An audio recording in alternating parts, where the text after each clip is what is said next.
Hi, Mo, and this is Scandalous. And I'm Your Name, and insert clever introduction line here. And this is... It's still new to us, damn it. Welcome to It's Still New to Us, damn it. I'm Mo, he's TJ, as he just said. And we're here to watch every movie ever made, because we want to be the coolest people at the party.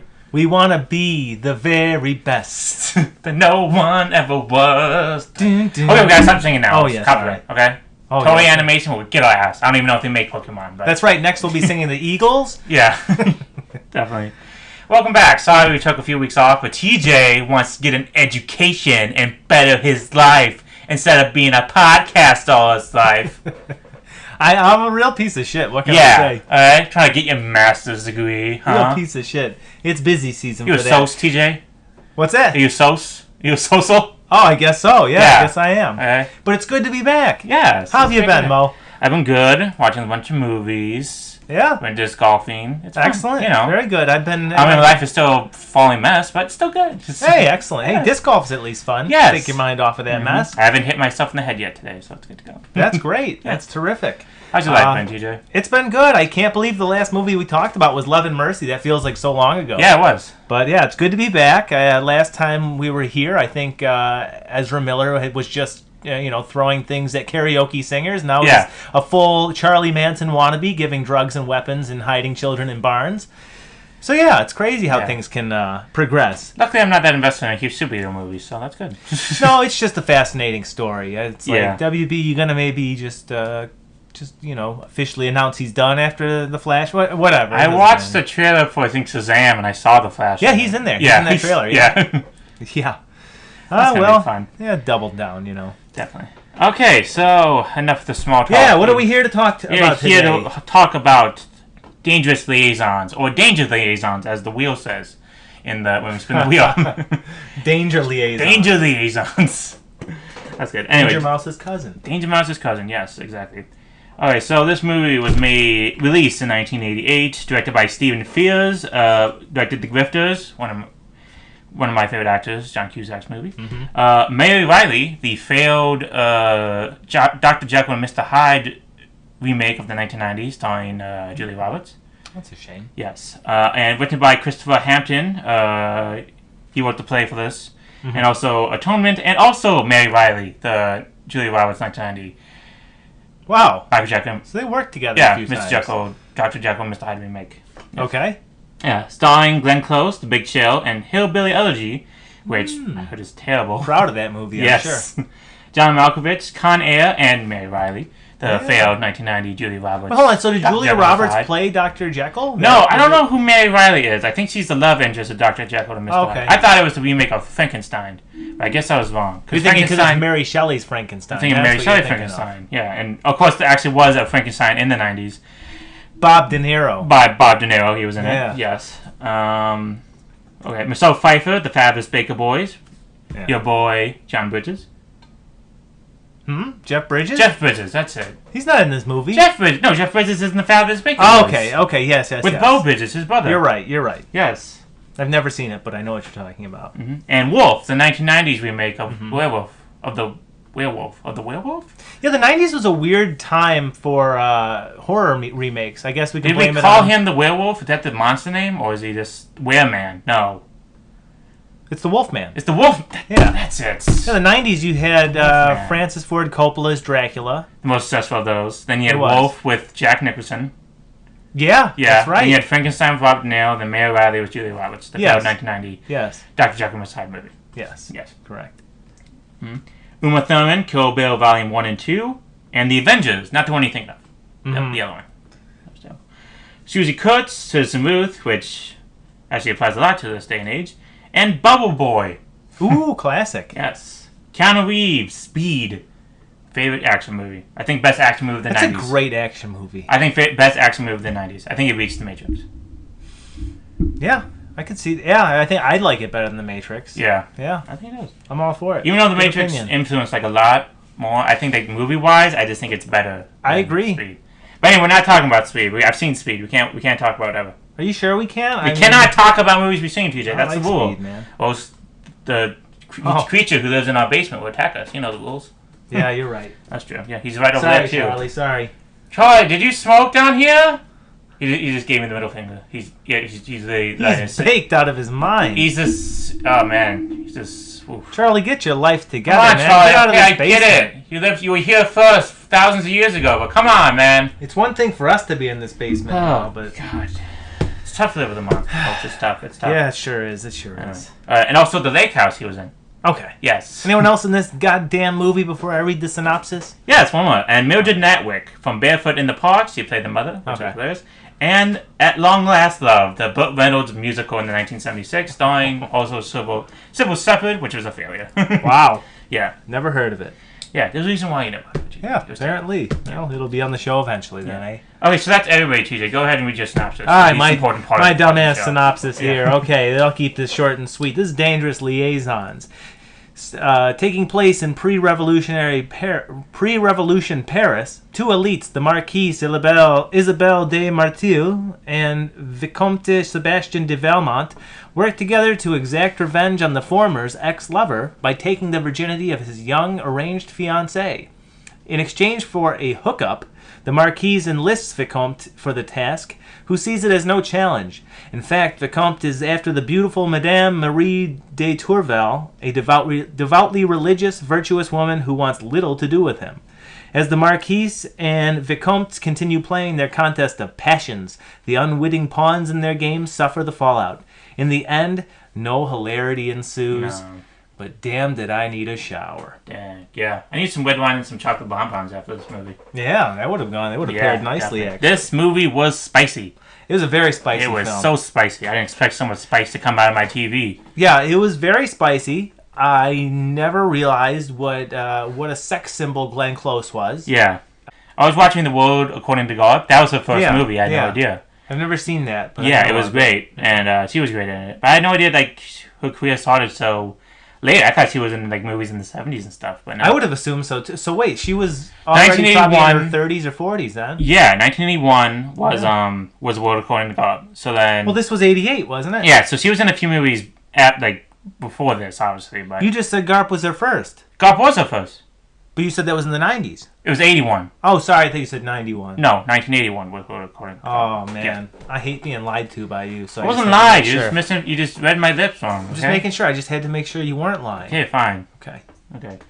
Yeah, but yeah. What was I saying? About how she got into film later than the average Well, I see... I don't know. I don't know anything history about Glenn Close, of course, but she was a major actress in the 80s. Oh, hell yeah. Once again, World According to God was the first film. Then after this, he did The Big Chill, which was a huge smash hit. Yes. Okay, then 87 was... what's that movie? The Bunny. The Bunny in the Boiler. Donnie Darker. No. Donnie Darker. The other bunny. The bunny when she opens up the lid and what the bunny. Year? 1987. She was a psychopath. She boiled a bunny alive. Oh, it was like a real rabbit too, or yeah? Oh shit! I know of what you're dangerous. No, it's not dangerous. You're gonna have to edit some of this out. No, I'm not editing any of this out. This is staying in. We need to know the title of this movie. People need to yell at us. God damn it! I know what you're talking about now that you mention it. I can just look it up right now. It's not like True Romance or something. No, like that. It's one of the basic. No, it wasn't basic. I always get those movies mixed up just because of the titles. Let's see. Where is it? Fatal Attraction. Fatal Attraction. That's what it is. She was in Fatal Attraction. She was in The Natural. Then she did this movie. So she had like a hit after hit after hit. Yeah, those are really good movies. Yeah. Wow. Plus she was on Broadway, won Tony Awards. So then she does this movie. So I was wrong. This is not a British period piece. Technically, this is a French period piece. But when we did our episode, I thought we were going to have time to choose our stuff, and I realized we had to do it then, so I just decided to choose that. And I looked up British period pieces, and this was it. So you lied to me. I did lie to you about that. You owe me an apology and the world. I want you to apologize now to the world. I'm sorry. It's just a period piece. Yeah, just a period piece. French period piece. God damn it. Yeah. All right. I'm over it. John Malkovich had a few good roles before this. He was in Emperor of the Sun. He was in The Killing Fields, and then... This could have been his breakout role, like the one that really put him on the map. I think this is his first Oscar nomination. No, he was not nominated for an Oscar. I don't believe so. Let me check real quick. No, he was not nominated for an Oscar.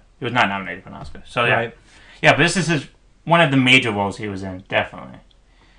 Before this, he was in a movie called Making Mr. Right, which he was a robot trying to be someone's lover. So yeah, but okay. So let's get to the movie. It's a game. It's a big game of passions between these two egotists and French elites. Here's what I'll tell you before I go on, and I'll let you go on your spiel. Once I got a little taste of who these people were as characters, and they were acted to perfection by the two leads, I wrote in my notes, I hope this movie ends with the French Revolution. These two people are shit. Yeah, it did not. But it is fun to watch them be shit. It was fun. You know, it's like watching reality TV shows. You love watching evil people be evil, and then when they get their comeuppance. Well, actually, when they got their comeuppance, it wasn't really like the thing we wanted. I guess. No. Definitely not. No, and I have a couple beefs with the movie, but we'll get to those. All right, so it starts out with Glenn Close's character. We'll try to pronounce the... Actually, we won't try to pronounce the names. Disclaimer, I'm not even going to pronounce the names. TJ usually does that, and I'm the one that always forgets, but we can't pronounce French. We're just using the actress and actor's names. No. It's easier. I don't want to butcher these beautiful French names. Yeah. But our two leads are the Marquise, played by Glenn Close, and... Vicomte Sebastian de Villemont, played by John Malkovich, who is more or less a ladies' man, right? And the Marquise is is that a government? It's not a government thing. It's like a governess, right? Governess, is it? I believe so. I don't really know French politics. I really did my homework for this. 1700s. So. There's rich people just fucking with other people, right? Yes. Yeah. I think the whole moral of this story is that back in the day, and probably even now a little bit, rich people need something better to do. Yeah. Because all they do is make other people's lives and well-being their game. Yeah. It starts with them finding out that the Marquise's ex-lover ran away with Valmont's former... No, it was just a lover. He's kind of like a... Yeah, playboy. He's a playboy. Is weird to think John Malkovich as a... Playboy. Let's just get that elephant out of the room because I thought the same thing. Yeah, I mean it was great casting, but I'm thinking like back 1700s wise, were these men generally handsome? That's true. No, not really, but they had a lot of money and a lot of power.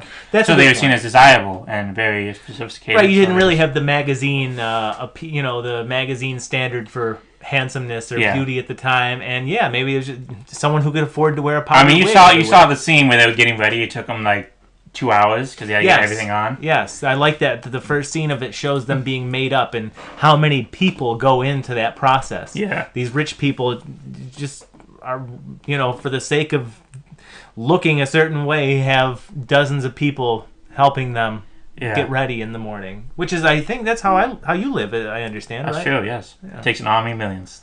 That's right. To make this face beautiful. They want to get revenge on, I can't even remember his name. He doesn't even Let's say Glenn Close's ex. Glenn Close's ex. Let's say that. Terrific. Yeah.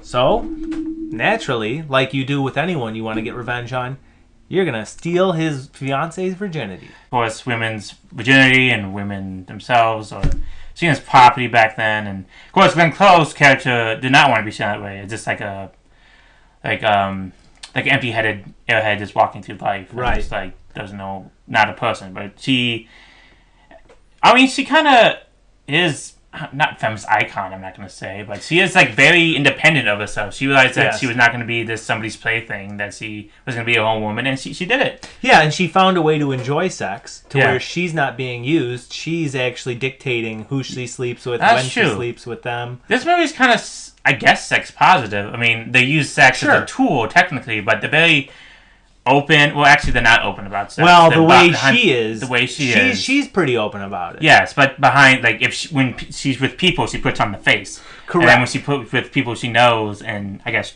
and trusts, she's like, I'm gonna be who I really am. Correct. So. The only person that we really see her be herself with is John Malkovich. Yeah. And when she's with him, they have they were ex-lovers, right? Like they had. I don't think they're ever ex-lovers. According to my extensive Wikipedia, see, I didn't get that from the movie, except at the end, she does say something like, "We were something once," and he says, "We had a knot. The knot was undone, but it wasn't broken, or something like that. It can always be." I think they always had this flirting game with them. Like they always knew they liked each other.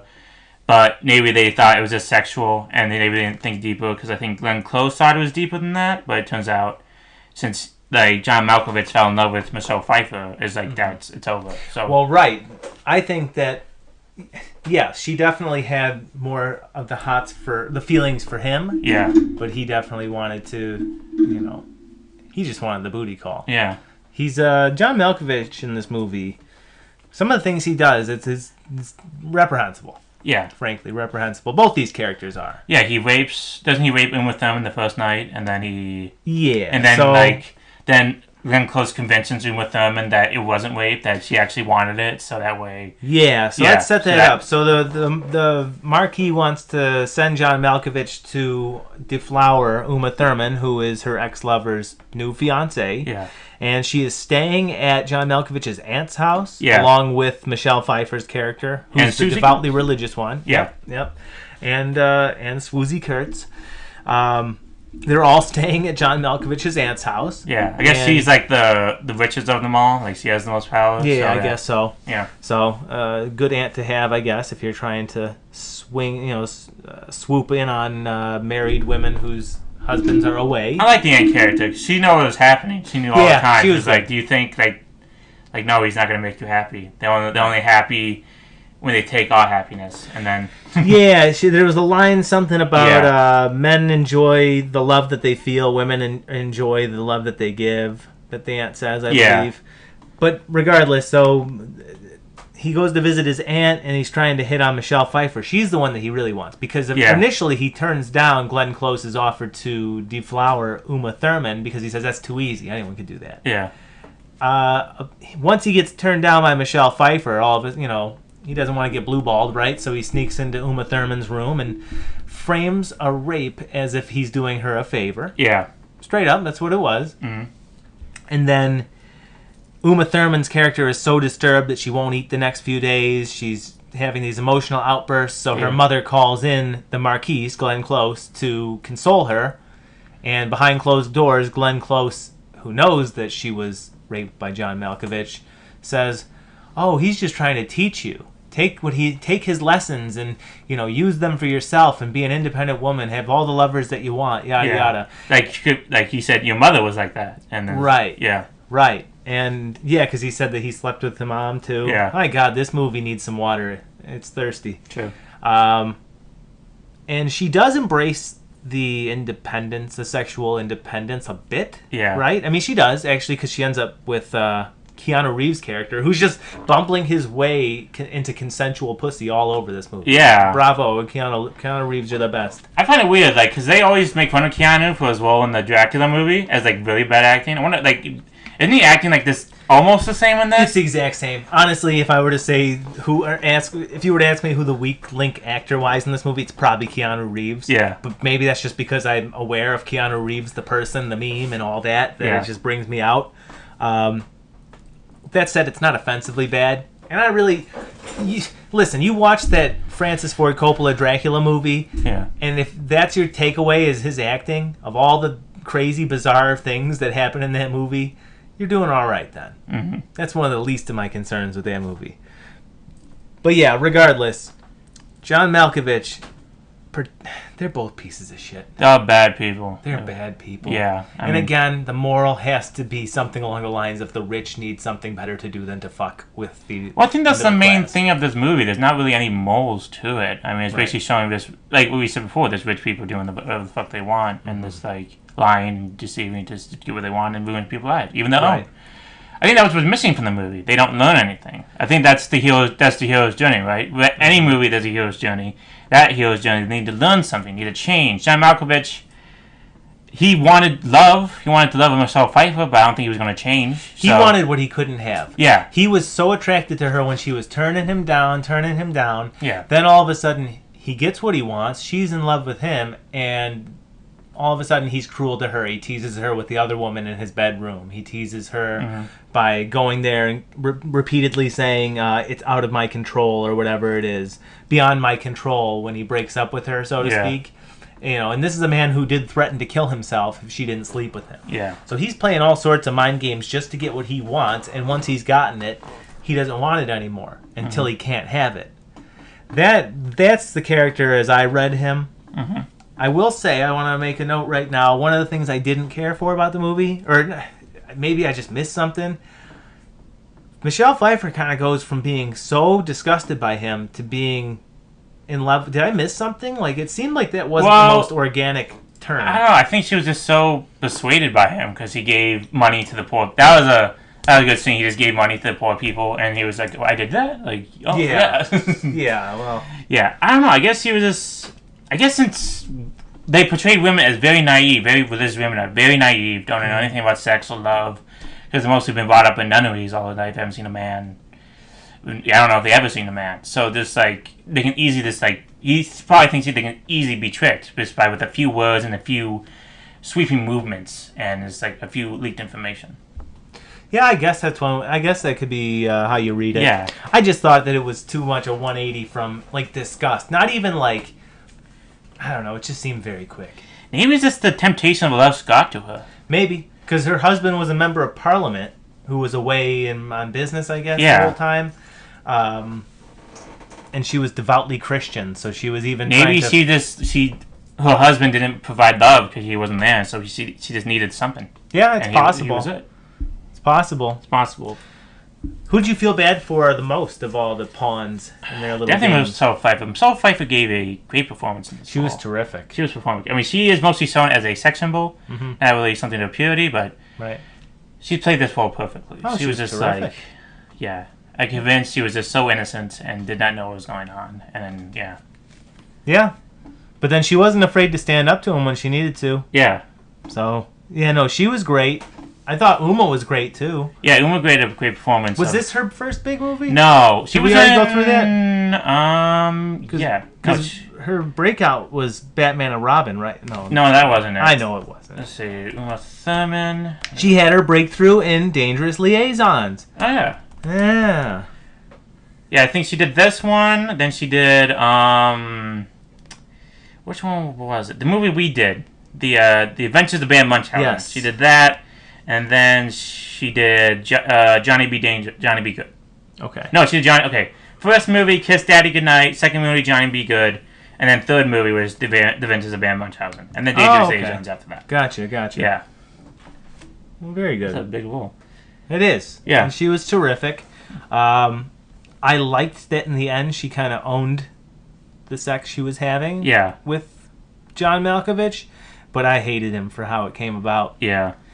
Hated him, especially because, the whole next day scene when she's not eating and clearly beside herself, I kept thinking, tell your mom what happened. But yeah, it makes sense. Like, they probably couldn't have done that. They would have been easily gaslighted and probably somehow punished socially for speaking up like that. That's true, definitely. Because, they were punished socially. I mean, I didn't know they were going to duel to the death, John Malkovich and Keanu Reeves, for dishonoring the grace of Uma Thurman. I didn't know that was going to happen. Yeah, so let's get to that. Darceny is the character. Danceny. Whatever, we'll just call him Keanu Reeves. Danceny is a poor man who's a music teacher, but he's also very sensitive, so the women like him. He was shown at the opera crying during the song and being moved by it. Danceny is sleeping with Glenn Close, and he's sleeping with Uma Thurman. Yeah. And John Malkovich takes a sick pride in knowing that he slept with, Uma first, and is the one teaching, because there's a scene when Keanu Reeves is thanking John Malkovich for, whatever advice he gave Uma Thurman, because she's so come out of her shell and she's a different woman. Meanwhile, Uma Thurman's engaged to somebody else, who we don't see, but Keanu Reeves doesn't realize, he's fallen for Uma, and hey, God bless. Good for him. Yeah. When he does find out that John Malkovich has been sleeping with Uma as well the whole time and was even briefly pregnant with his child, he doesn't take it well. He does not. And we jump cut to a hilarious It's weird how much pride he had, John Malkovich's character, of just I impregnated this woman with my bastard child. I didn't understand why that was such a point of pride. I don't think he wasn't going to take care of the kid. I don't think he was. No, he was just either going to disown it or send it away or something. But what's that going to do? Isn't your rival now going to want to, her husband or fiance going to want to kill you now? Or I don't know. Is this some wicked game that is this we mostly understand sometimes. When it came up that she was months late or weeks late or whatever, I was like, oh my God, he's going to kill the I figured that would be a plot point, is him trying to kill her or something. So I guess I'm relieved that it didn't come to that, but I didn't understand why he was so oh yeah, she's pregnant too, by the way. It's my baby. And then she miscarries it. A humble brag of the highest order. It really was. Yeah. By the way, I'm pregnant.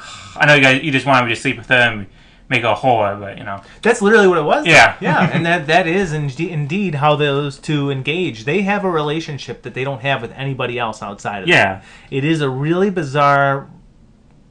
I don't even know how to describe it. It's kind of like lovers, but not... I don't know. I think this is the category. No, it's competitive. It's a competitive thing. Yeah. At the end, you know, after he's slept with Michelle Pfeiffer and he goes back to get his reward, they have this big argument because John Malkovich has caught feelings for Michelle Pfeiffer. Yeah. And so he doesn't get to sleep with her then, and he goes back another night and he's, you know, telling her, "You're going to sleep with me now." You know, this is how this guy gets women. Yeah. He demands it. And she refuses to. Yeah, because Glenn Close's character is not like that. She holds she wants to hold the power, not the men. So of course, yeah. If she does that, she loses the power to John Malkovich. Even though they're best friends, and once again, we think he may love her. We don't know, but she is not going to give that up for anybody. No. But she does love him. Yes, we think so. Yeah. But the second time when he demands that they sleep together, she says no. And he says, it's either, yes, you sleep with me, or it's war. And she says, war. And at that point... I was like, oh, shit. I was like, oh my God, here we go. Oh, yeah. I don't know what was going to happen. That's when Glenn Close... Did she tell Keanu Reeves about the relationship with Emma? But he must have. She must have told him about it, definitely. Or maybe she told Susie Kurtz about it. I'm not sure, but Keanu Reeves, everybody finds out about Uma Thurman's affair with John Malkovich. And so to protect her honor, like we said before, they had a duel to the death. It wasn't satisfying at all. Not it was at sad. all. It was this total sadness. Yeah, that was one of my complaints too, is like, you know, I don't need, like, obviously total realism, but the blow that got him was, they were like fencing swords.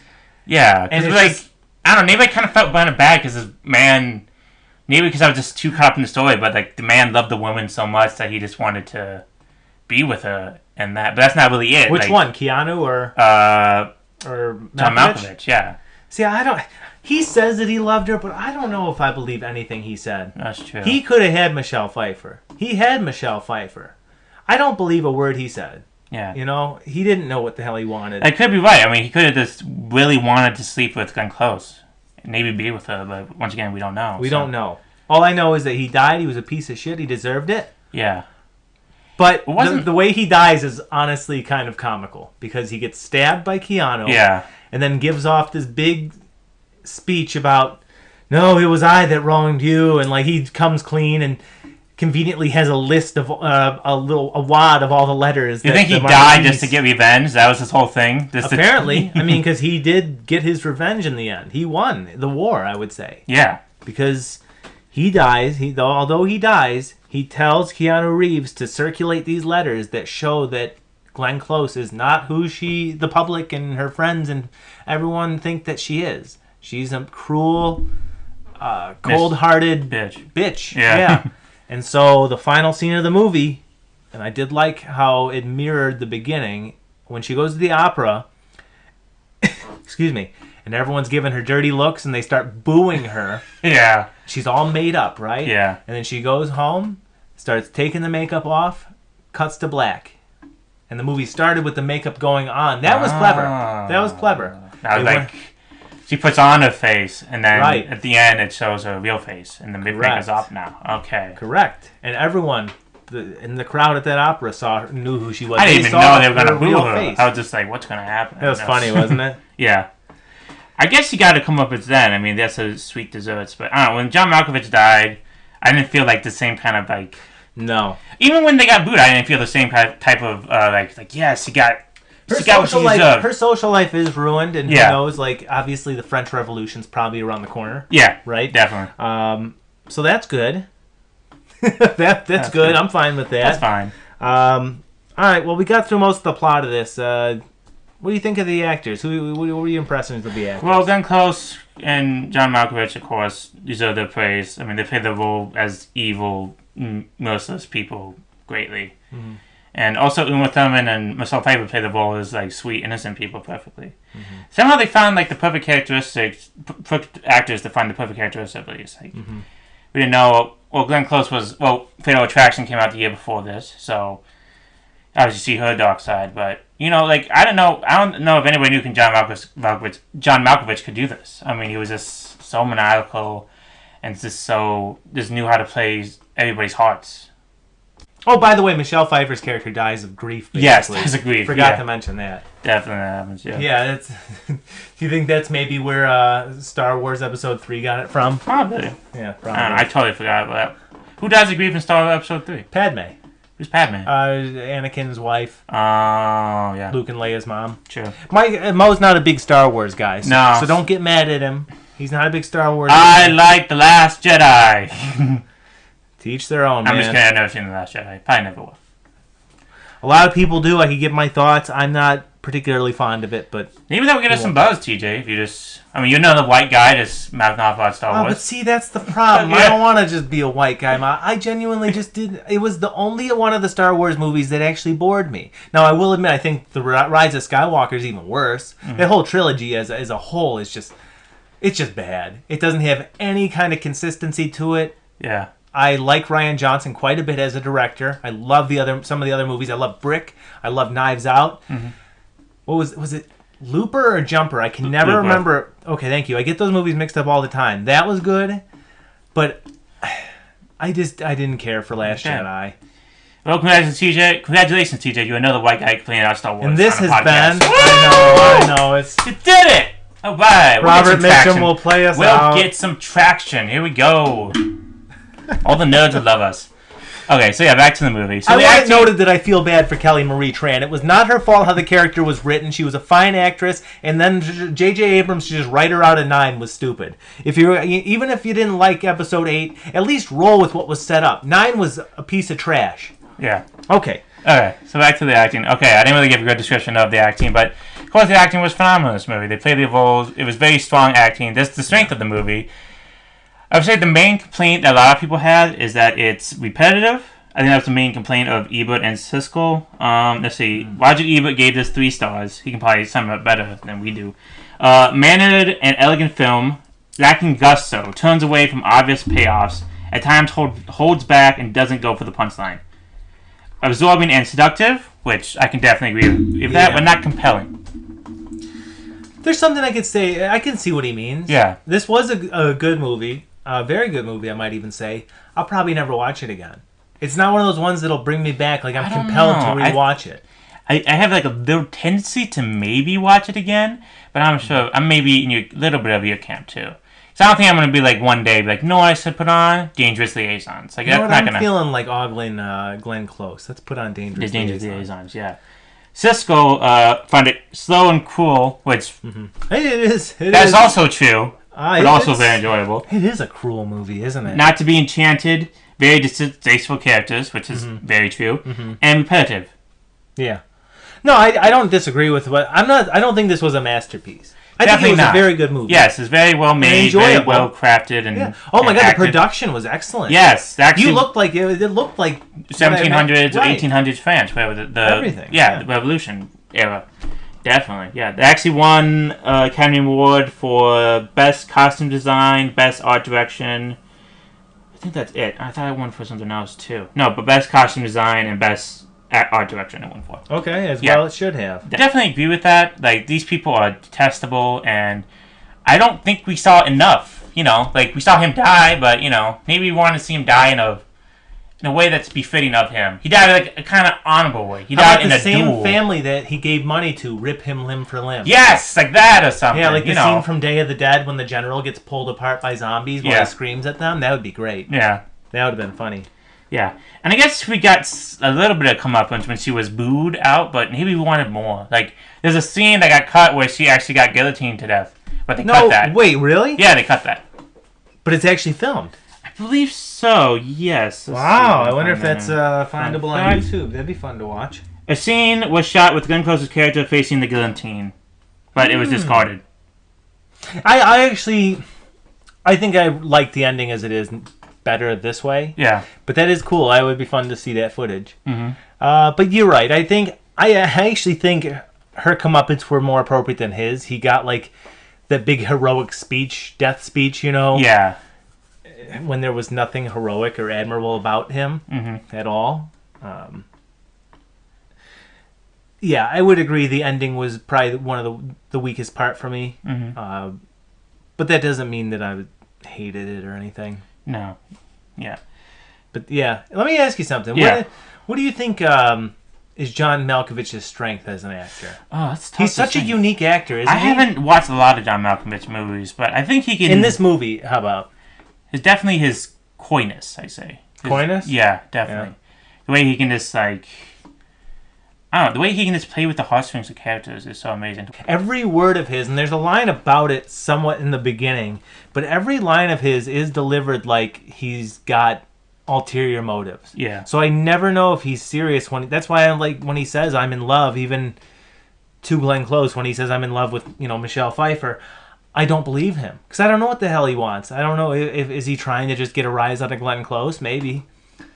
Yeah, I think that's also what we don't know what these people want. Like, sure, there's revenge, but what about after that? Does Glenn Close want John Malkovich, or does John Malkovich really want Michelle Pfeiffer, or do John Malkovich want Glenn Close? And maybe not. That's a great question. We don't know because we don't get the answers to that. We just know that they like to play with people, and then right. I think the revenge was just a pretense for them to. They're bored. They need to do something. Mm-hmm. Let's play a game here, basically. Yeah, like you said. Yeah. Yeah, that's what they do. Rich people. Rich people. Yeah. Eat the rich people. We should. Yeah. Should we eat the rich with a fine Chianti and some lima beans? Very good. I love doing that. Very good. Very good. I do want to point out, before we carry on with anything else, by the way, one part that made me audibly laugh, not at it, but with it. Yeah. I thought it was very funny and very clever in a way. It's when Malkovich is in bed with Uma, and she says, "Where do we start?" or something along those lines. And he says something along the lines of, "We should start with a couple Latin terms." And it cuts to a priest speaking Latin at church, and I laughed. Yeah. Because the indication would be that's good. Malkovich was kind of a little bit funny in this movie because when he helped that people out, and then his aunt was just like, "Oh, like you saved Monsieur's house." Like, yeah. Who? And then it was just yeah. Yeah. See, I wasn't sure there if he genuinely didn't know who she was talking about or was just trying to be modest. Probably just trying to be modest. Yeah. He's a mysterious guy. Yeah. All right. So we talked Uma. We didn't talk Uma or Michelle. Oh, yeah, we did. We said they're both great. I think that's like, what can we just say about these two characters? Like, they play these characters to what they were supposed to be. I felt fucking horrible for both of them. Yeah, that's what we're supposed to feel like. Because they're, I don't know. Because I feel like a part of me is just like, oh, they're just so sweet and innocent. They're just even going to bludge my eyes out. But right. They don't deserve that thing just for being sweet and innocent. Yes, they're very religious, and yes, they're very, very, like, steadfast in the ways that some could be annoying and not freedom at all. Right. But they're nice people who did not do anything wrong and don't deserve this kind of treatment at all. But they don't know that they deserve better. I mean, this is 1700s. This is well before the women's movement, right? That's what almost makes it harder. They don't even realize their worth as people, as individuals. Mm-hmm. They accept their role as a subordinate to the men, and obviously back then, especially, marriage was a business transaction. Yeah. For instance, Uma wants to be with Keanu, but he's poor. He doesn't have any money, so she can't marry him. She's got to marry this rich guy. Yeah, 36 years old, and he's only 16. Right. She's got to marry a guy 20 years older than her who won't love her the way that this guy will. And can't fuck for shit. Yeah, exactly. You think that's why he's so pissed off? Because now she realizes that her husband can't fuck for shit, and then... Maybe. Yeah.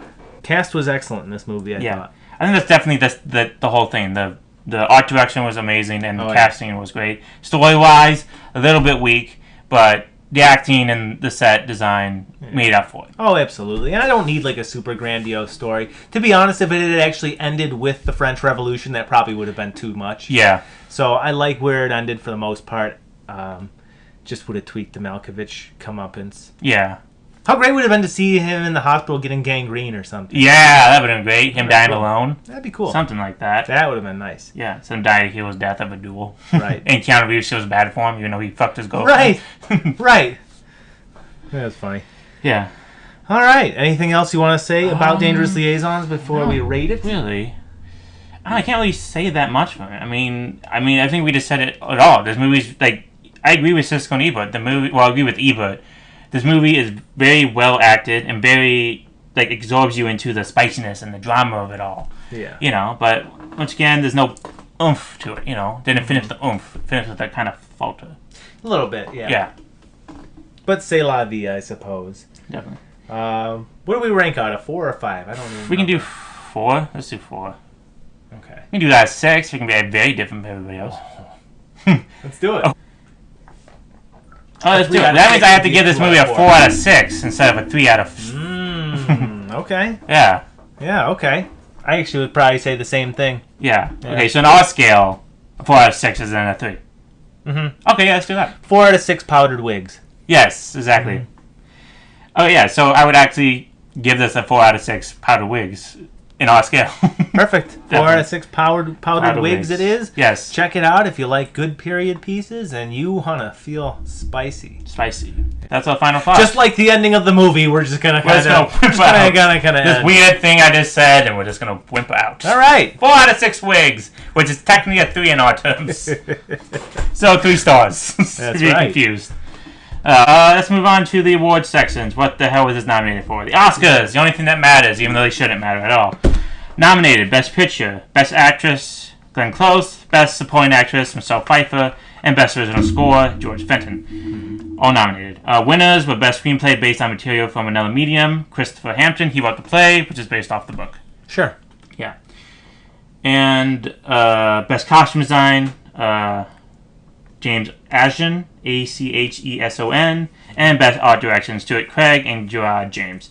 Okay, so the Best Picture of 1988 was Rain Man, which won. Okay. The Accidental Tourist, Dangerous Liaisons, Mississippi Burning, and Working Girl. How huge is Working Girl? I don't know why. Like, Working Girl was like a phenomenon. Was it really? Reason. Yeah, it's like it was nominated for an Academy Award. It's insane. I didn't know that. Yeah. So I remember you ever watch Bob's Burgers? You ever watch the episode where they try to do Die Hard and Working Girl musical? Yes. Okay. Yes. Yeah, that is good. That's a good. It's huge. It's still like to this day like Melly Griffith's biggest role. Interesting. This is insane to me. I guess I gotta watch Working Girl because I don't. Apparently, I just don't get the hype about that movie. I've never seen it. Yeah. So best actress of 1988 was Jodie Foster with The Accused, which won. Glenn Close, Dangerous Liaisons. Melanie Griffith with Working Girl. Meryl Streep with A Cry in the Dark, and Sigourney Weaver with Gorillas in the Mist. Okay. Yeah. Best Supporting Actress for 1988, won by Gina Davis for The Accidental Tourist. Joan Cusack in Working Girl. Even Joan Cusack got an Oscar nomination for Working Girl. That's why, yeah. Frances McDormand for Mississippi Burning. Michelle Pfeiffer for Dangerous Liaisons, and Sigourney Weaver again, but this time for Working Girl. Oh my God! This film got was a phenomenon. Yeah, eh? I bet you that Harrison Ford got nominated for Best Actor. I ain't even sure. Wow. Yeah.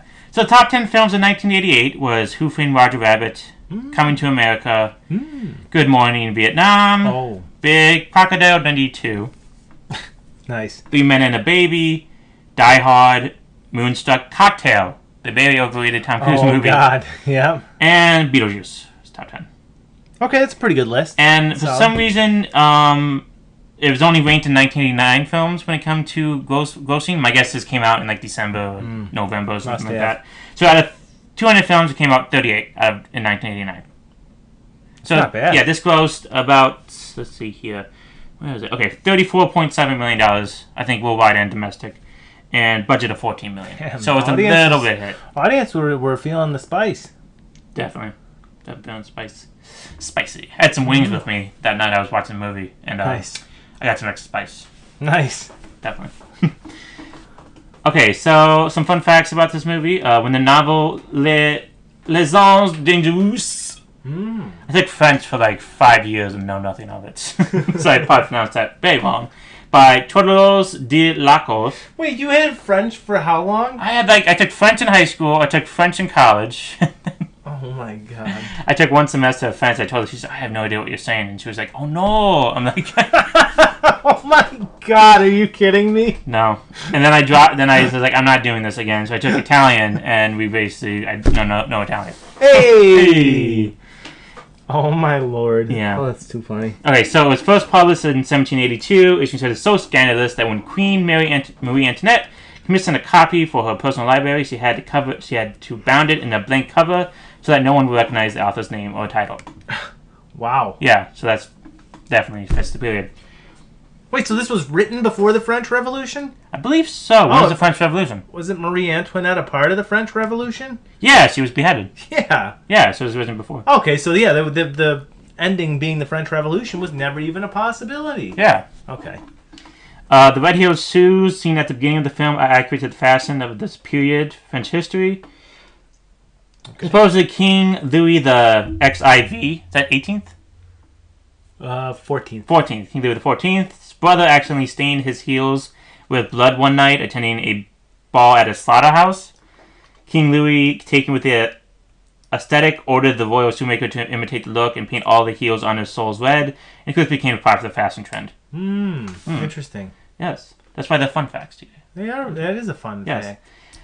Uma Thurman said she was really nervous about stripping for this film, but agreed because she felt it was the right thing to do at the time.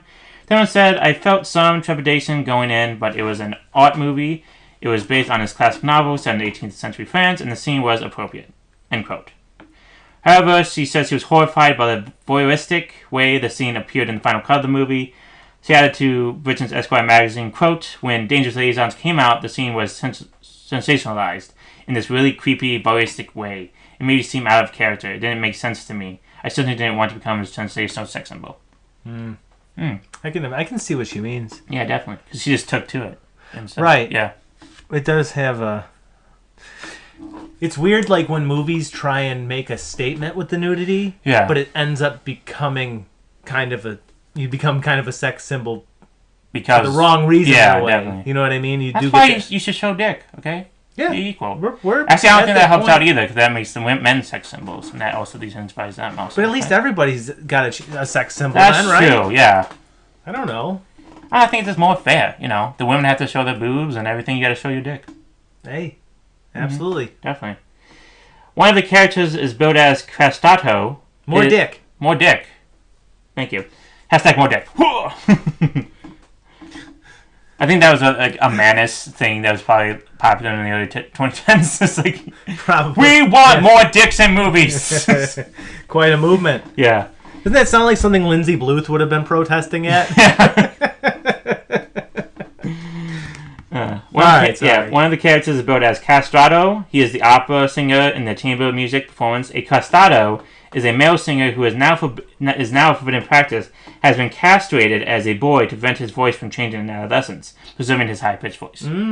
Yes. So castrato. People ask me if I'm one of those. Yeah. I say yes, always. If somebody asks you. It was a botched job. A scene was shot with... I said this before. Glenn Close's character is facing the guillotine, but it was discarded. This was keeping with the ending of Christopher Hampton's play, in which the silhouette of the guillotine is seen as the bottom curtain falls. But they changed that, which Glenn Close came up with the character's final scene herself. When the director, Stephen Frears, gave her the line in the text about the character, her soul was... Her soul was on her face. Close thought for a minute and stated, I know how to show that. And she did. Nice. Yeah, she was terrific. Yeah, and that's mostly it. Of course, this was based on a play, on the Royal Shakespeare Company, and the book. Nice. Yeah, not a lot of fun facts. Mostly just like actors who could have played roles. Like I think Drew Barrymore could have been in this, and like a lot of other famous actors. But I don't really care about that much. Right. Yeah. So that was mostly the whole movie. Yeah. That was it. It's a damn good movie. Yeah. Check it out again. I guess you call this a chick flick. I'm not sure, but nah. I don't think so. Fuck that term. I don't think you have to call it that. I'm with you. I mean, a good chick flick's a good movie. True. That's what it comes down to. Never seen Mean Girls, but it was great. You've never seen Mean Girls? Never seen Mean Girls. I remember one time my friend Kaylee in high school was like, it's October 2nd or like December or November 9th, whatever the fuck that line was. I was like, what? Yeah. Like, you never seen Mean Girls? Like, no. Yeah. No, I got one for you. I've never seen Mean Girls. Oh. It will be on the next list. It will be on the next I will list. use it as one of my movies because we need to watch it. Yeah. It's a Tina Fey thing, right? Tina Fey wrote it. Direct it. She's great. She's great. My favorite 30 Rock joke is I was watching a video. I'm only on season 4. Oh. And it's about to leave Netflix, so I'm going to have to sack up and get I think you've Peacock probably or something. seen it already. I think it was like the first All season right, or go something. ahead. Okay, so I was watching this video about race and Tina Fey, of how she uses race in a lot of her humor. Mm-hmm. And there was this one great joke where Tracy Jordan goes up and is like, I gotta play the race card. He pulls out a card, and Tina Fey accepts it. And it's like, don't accept. And then the producer, Scott, was like, something was like, don't accept it. Yeah. Pete. Yeah, Pete was like, don't accept it. I was like, oh, that's a great joke. That show is a gold mine. Yeah. I can't believe it took me this long to get into it. It is a very funny show. I wasn't really into it growing up. I was more in the community and stuff like that. But yeah, I guess I probably always confused it, or I thought it was like gonna just be like The Office again. But no, it was very influential in its own way and very unique. Did you get to the scene where Tracy Jordan is gonna go on Conan, but he shows like the last time he was there, and he just pulled out a knife and went like, stab. Do they let him improvise on that? Yeah, because he is so funny on that show. It just says the most ridiculous things. Left field. Yeah. Okay. All right. It's been a while, so we're rambling here. What should we do? We gotta do our final thing, right? Yeah. That's the final thing, which is not actually the final thing, but we're gonna call it the final thing. We're gonna have a good sketch for next time, or skit rather, or game. I think we should call it that. What you got for us? Okay, so throughout movie history, there have been many of film series, film trilogies, and in this game I'm gonna play, we're gonna look at one of the least forgotten ones, or most forgotten ones. Oh, okay. Ever heard of Andy Hardy, TJ? No. Ever heard of Mickey Rooney? Yes. Well, this is how he got famous. Okay. Making really creepy, like, teenage films in the 40s and 50s. Wait, really? Yeah, it's really bad now. Like, you see him now and he's flirting, but flirting just being a really fucking creep. And, Mickey Rooney is the guy that was the child actor, right? And, like, the biggest sensation in the 30s. That's how he got, this is how he got famous, Andy Hardy. Breakfast at Tiffany's? Yeah, right? Just making sure I'm thinking of the right guy. Yeah, definitely. Okay. He was in, what movie was in? Silent Night, Deadly Night, Part 4. He was in that? Yeah. Wow. Yeah. So I hate the Andy Hardy films. I saw him in college one time, and I hate it. Okay. To my core. What'd you hate about it? It's fucking Mickey Rooney. He just disturbed the shit out of me. Gotcha. Definitely. He's kind of a creepy looking guy. Yeah. Yeah. But for some reason, Judy Garland loved him in that movie. So I don't know. Okay, so we are going to go through Andy Hardy films. There were 11 of them. You got to guess which one's real. Excuse me? There were 11 Andy Hardy films. Not each one. Oh my god. You got to go through which one's real, which one's not real. Okay? So I have to guess real or not real? Yes. Okay. Oh, yeah, you have to guess which one's real, which one's not real. Okay. You have to guess which one's real. That's gotcha. Okay. So the first movie I have, okay, option number 1, Andy Hardy gets spring fever. Number 2, Andy Hardy gets scarlet fever. Number 3, Andy Hardy gets hepatitis B. Which one's the real one? Spring fever. Correct! Yeah! Alright, 1 for 1. Alright, second film. Judge Hardy and Son. George Hardy and Nephew. Judge Hardy and weird cousin that nobody talks about. Which one's the real one? Judge Hardy and Son? Correct! Oh, my God, fake man. Oh, my God. Right. Have you not seen any Andy Hardy movies, TJ? Are you sure about that? Sounds like you're a fan. I feel like I'm being set up here in retaliation. Okay, third movie. The Hardys ride high. The Hardys ride low. The Hardys ride medium plus with a side of Dan noodles. The Hardys ride high? Correct! Yeah. Oh, you got it again. 3 for 3. Way to go. Oh, man. Hey, next movie. Andy Hardy's Double Life.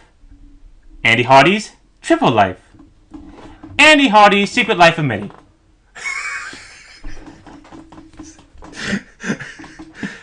Double Life. Correct! Oh my God. Four for four, TJ. Oh my God, you're getting so good. Andy Hardy comes home. Andy Hardy comes somewhere close to home. Andy Hardy comes water because his medication has weird side effects. C. TJ, it was Andy Hardy comes home. I fooled you. I knew it. No, but you don't get the point because you just chose C. So, damn. Last one. Okay. Andy Hardy's blonde trouble. Andy Hardy's brunette trouble. Ooh. And Andy Hardy's alopecia trouble. I really wish it was C. Blonde Trouble. Correct! Oh! Woo! Almost perfect. 4 out of 5. Way to go, TJ. Thank you for playing the game, and there will be a next version soon. Alright. Starring Charlie Chan, the very racist film. Oh boy. Yes. I can't wait. Are you going to watch any of these Andy Hardy films, TJ? No, I won't. Okay. Until we need to for this show. Yes, definitely. How many of them were there? 11. Through the 50s, so when he was in his 20s. And he was playing a young kid, I'm assuming? Like a young guy? Yeah, so 1930s he was a teenager, and Judy Garland was in them, and they were huge. Yeah. Then the 40s, somewhat popular, but then I guess in the late 40s he lost the popularity, and in the 50s this kind of went down. Sure. Yeah. Wow. All right. Then he started in Breakfast at Tiffany's as the neighbor. As the neighbor. We'll just leave it at that. Leave it at that, definitely. All right. I guess there's nothing else to do but see what we got to watch for next time. Next week. Let's see. Sense and Sensibility. Sense and Sensibility. Well, go on Jane Austen, motherfucker. Let's do this shit. What country does this one take place? This is definitely British. Definitely. Absolutely sure this is a British piece. And what year? I feel like there's multiple versions of this 1995. movie. 95. We're watching the Emma Thompson one. Ang Lee, I believe, directed it. Oh, really? Yeah. Cool. Mm-hmm. I love his Hawk movie. No, I don't. I just love the frame. Then when like the shitty person from the city boy from the CIA, this like jumps out of the screen and it freezes. It's good. Ang Lee's a very creative director. No, I give him credit for being creative. Yeah. With how he filmed that movie. It's just it's not a very fun movie to watch. Yeah. Okay, so next week or whenever we're free, it's going to be Sense and Sensibility. Yeah. So I'm Mo. We'll get it in mid-August. I have a little break. We'll do it then. Yeah. All right. And I'm Mo, and insert catchphrase here. And I'm your name, and I don't have anything to say now. You just stole it, you son of a bitch. This. I'm scandalous. Suck. I'm scandalous. Goodbye, everybody. Let's have Robert Mitchum play us out. Bye. So rusty. Goodbye.